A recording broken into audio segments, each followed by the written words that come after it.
Okay, we have another case submitted today. In this particular case, we're looking at the submission was for an immediate in site number 29. As you can see here, the tooth is broken off, and the comments that were submitted is, would you place this immediately?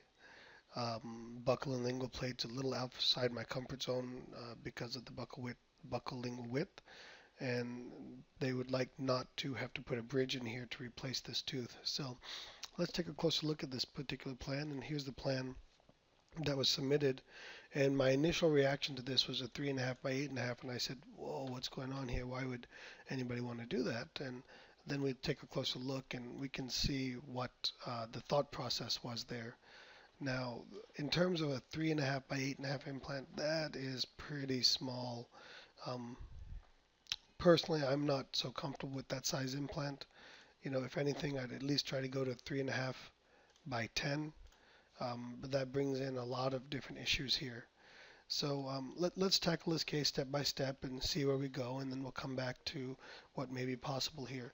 So one of the first things I notice here is that our occlusal plane is definitely off like that. So what I would like to do here is go ahead and tilt this implant there, and now we can see our occlusal plane is better. And then we still, uh, the other thing is the location of the height of the implant. One of the things that we see here is our bone comes like that and then like that. So my rule of thumb is that I want to place the implant about 1 millimeter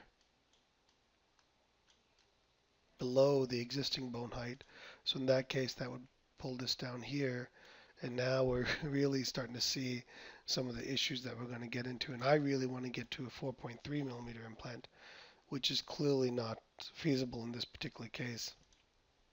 So the next thing I'll look at now, in terms of being able to do immediate, let's just pretend for a second here that this buccal lingual width wasn't an issue. One of the things that I see here in terms of being able to determine if this is immediate, and I would say yes, because sorry, let me do that again. It's poor drawing. There is our tooth, and the implant is actually going to be in a lot of fresh bone. We'll get plenty of stability on this implant. Again, assuming the buccal lingual width isn't an issue, but obviously that is an issue here. So one thought process I came to here was, what if we compromise the positioning and went down the socket of the tooth, like so? That gives us a little more width, and then if we come to do like that, we still questionable. Now the bigger issue in this particular case is going to be stability of this immediate placement if we placed it as we see here. So, this is not an easy case, but one nice thing is we could possibly use an expansion or something, consider using a 4.3. I just don't like that.